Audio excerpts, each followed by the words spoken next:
Hello students, my name is सैफल उसबा। Welcome to my earth study channel. बच्चों, आज के हम इस वीडियो में आपका चैप्टर नंबर 8 पढ़ने वाले हैं, जिसका नाम है छिद्दू। ये भी आप ही की तरह बहुत प्यारा सा बच्चा है। ठीक है, तो अब हम पढ़ते हैं इस प्यारे से बच्चे के बारे में। तो एक छोटा सा लड़का था, इसका नाम था छिद्दू। इस लड़के की ये आदत थी कि जब किसी को कोई काम करते देखता तो झट कहता, मैं भी यही करूँगा, मैं भी बस दिन भर यही मैं भी करता रहता था। दिन भर क्या करता रहता था वो?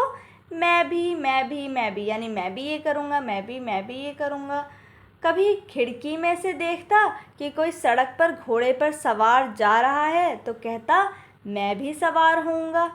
बाग में खेलने जाता और झाड़ी में से कोई चिड़िया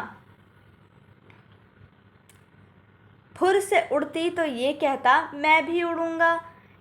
इसके घर से कुछ दूर एक तालाब था। इसके किनारे खेलने जाया करता और नन्ही नन्ही मछलियों को पानी में तैरते देखता तो कहता, मैं भी तैरूंगा। एक दिन ऐसा हुआ कि इसकी माँ बाप कहीं बाहर गए, बहन किसी काम से खेत पर गई थी। ये घर में बिल्कुल अकेला था। एक घोड़ा सफ़ेद जैसे बुर्राक किसे कहते हैं? सफ़ेद घोड़े जैसी एक सवारी जिस पर हज़रत मोहम्मद सल्लल्लाहु अलैहि वसल्लम ने मेराज का सफ़र किया था। हमारे नबी ने मेराज का सफ़र किया था सफ़ेद घोड़े से।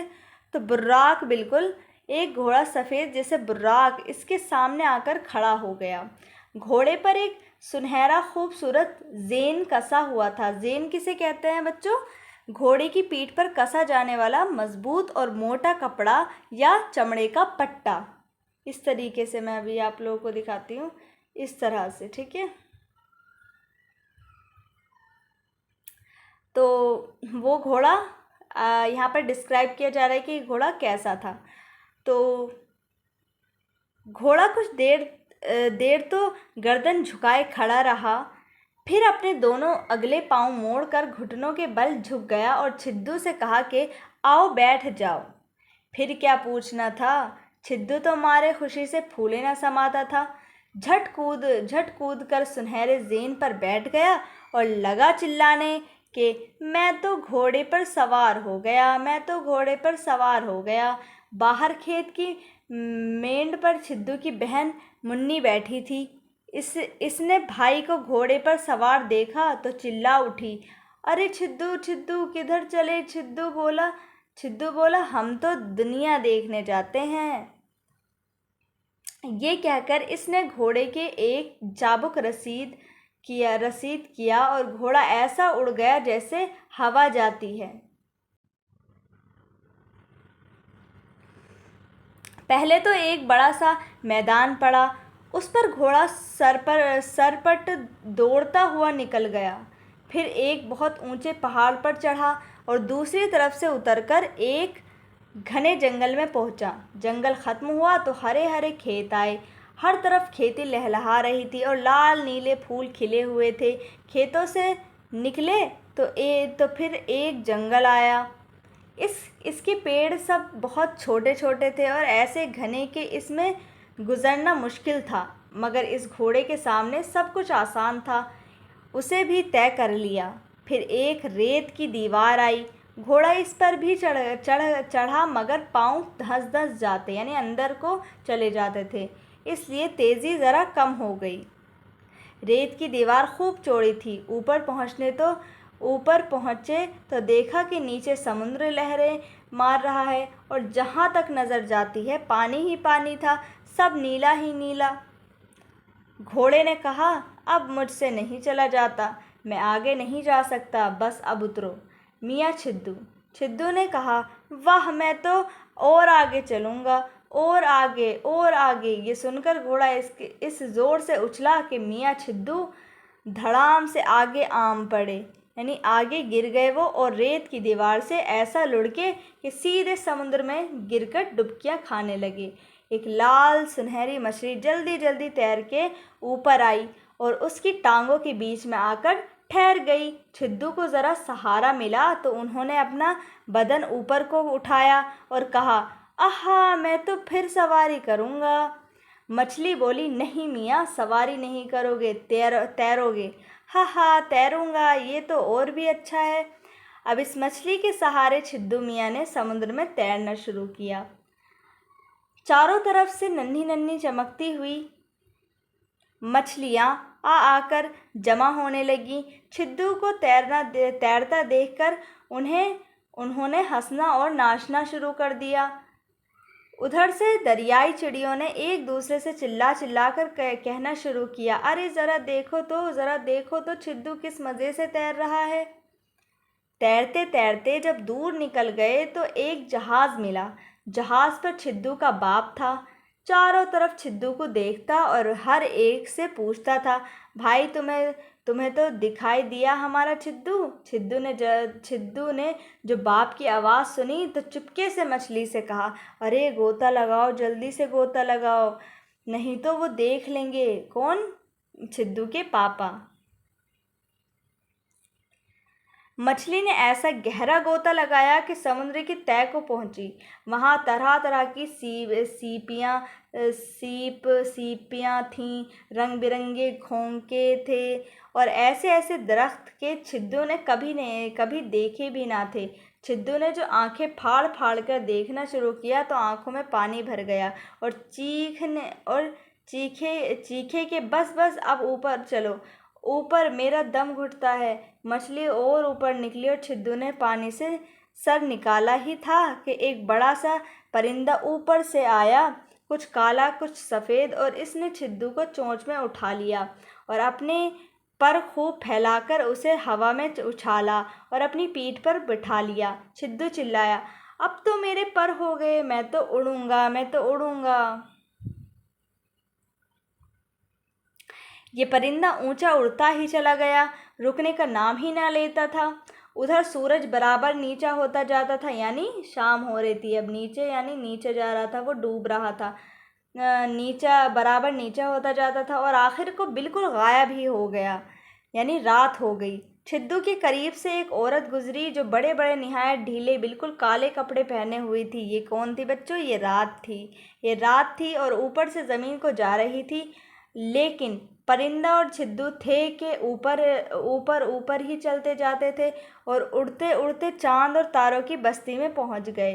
नन्हे नन्हे चमकते हुए तारों ने कहा, मियाँ छिद्दू सलाम, कहाँ से आए हो, कहाँ से आते हो? अब तो बहुत देर हो गई है, तुम्हारे तो सोने का वक्त है। मगर छिद्दू ने कहा, मेरे सोने का? मैं तो उड़ूंगा, ऊपर चले ही जाऊंगा, ऊपर चले ही जाऊंगा। ऊपर मैं तो आसमान के अंदर जाऊंगा और देखूंगा कि ये सूरज दूसरी तरफ से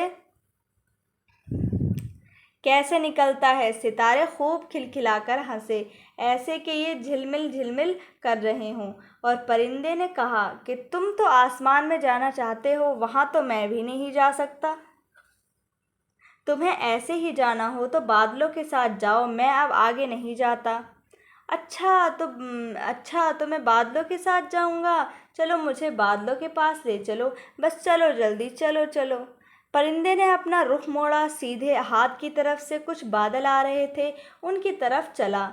उसे देखकर एक काला काला बादल भी उसकी तरफ लपका और करीब आकर छिद्दू को गोद में ले लिया। इसकी गोद बड़ी ठंडी थी, ऐसी नर्म जैसी हलवा। बादल छिद्दू को लेकर जो चला तो छिद्दू को ऐसा लगा कि जैसे इसके गालों पर दो बूंदें गिरी, दो बड़ी बड़ी गर्म गर्म बूंदें। छिद्दू कुछ उदास सा हो गया और कहने लगा, ये तो ऐसे मालूम होते हैं जैसे मेरी माँ के आंसू हो। बादल ने बताया कि हाँ बेटा, तेरी माँ के आंसू हैं, वो तुझे ढूंढते ढूंढते थक गई थी और ये एक जगह बैठी रो रही थी कि मैं पास से गुजरा तो मैं ये दो आंसू साथ लेता आया। अब उदास मत हो, उन्हें पोंछ डालो, हम बस अब आसमान पहुँचते ही हैं। मुंह हाथ खूब साफ होने चाहिए, वहाँ फरिश्तों का पहरा है, गंदे आदमी को अंदर नहीं आने देते। ये बातें सुनकर छिद्दू ने रोना शुरू किया और इतना रोया कि हिचकी बंध गई। वो बादल से सिसक सिसक कर कहने लगा, नहीं, मैं आसमान में अब नहीं जाऊंगा, मैं अब सूरज को भी नहीं देखूंगा। मुझे अब कुछ दरकार यानी ख्वाहिश, ज़रूरत, हाजत, कि मुझे अब कोई ज़रूरत या कोई ख्वाहिश नहीं, मुझे तो घर ले चलो, मैं अपनी माँ के पास जाऊंगा बस।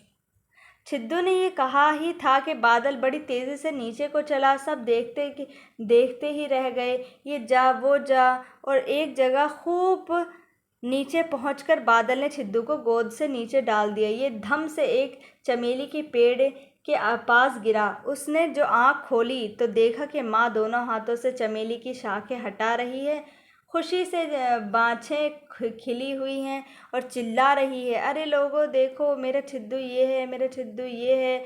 इसी वक्त सूरज भी ऊपर से निकला और चमेली की टहनियों में से झांक कर उसने छिद्दू का मुंह देखा और कुछ इस तरह मुस्कुराया कि इसका सारा चौड़ा चकला चेहरा इस मुस्कुराहट से दमकने लगा। तो बच्चों, ये थी आपकी बहुत ही इंटरेस्टिंग सी स्टोरी। छिद्दू एक बहुत ही प्यारा बच्चा था। कैसी लगी आप लोगों को ये स्टोरी सुनकर, मुझे कमेंट करके बताएं। और आप लोग क्या क्या करना चाहते हैं वो भी मुझे कमेंट करके बताएं। जैसे इसकी तरह उड़ना चाहते हैं या बादलों में जाना चाहते हैं। ठीक है, अब हम अल्फाज मायने देखते हैं। झाड़ी, कांटों भरे छोटे छोटे दरख्त। बुर्राक यानी सफ़ेद घोड़े जैसी एक सवारी जिस पर हज़रत मोहम्मद सल्लल्लाहु अलैहि वसल्लम ने मिराज का सफ़र किया था। ज़ेन यानी घोड़े की पीठ पर कसा जाने वाला मजबूत और मोटा कपड़ा या चमड़े का पट्टा। चाबुक, कोड़ा, ठीक है। दरकार, ज़रूरत या हाजत। रसीद यानी वसूली का कागज़। सरपट, दौड़ना, बहुत तेज़ दौड़ना। लहलहाना, झूमना। अजीब, अनोखा या निराला। लहरें, मौजें। गोता, डुबकी। सीप, दरिया में पाया जाने वाला एक सख्त किस्म का खोल जिसके अंदर से मोती निकलता है, उसे सीप कहते हैं, आपने देखा भी होगा। खोंखा, दरिया या समुद्र में पाया जाने वाला एक कीड़ा। मंदिरों में बजाया जाने वाला शंख इसी कीड़े का खोल होता है। झिलमिल झिलमिल, टिमटिमाहट, जगमगाहट। रुख, तरफ, सिमत, जानिब या चेहरा। हिचकी बांधना मुहावरा है या ज़्यादा रोने से सांस का रुकने लगना, हिचक हिचक कर रोना। सिसक सिसक कर रोना, आवाज़ दबाकर रोना। चमेली चंबेली एक खुशबूदार फूल का नाम जिसे फ़ारसी में या यास्मीन कहते हैं। शाखें, शाख की जमा, टहनियाँ, डालें। दमकना, चमकना या तमतमाना। तो बच्चे, ये थे आपके अल्फाज मायने, एक्सप्लेनेशन। तो चलिए मिलते हैं नेक्स्ट वीडियो में, तब तक के लिए बाय एंड टेक केयर।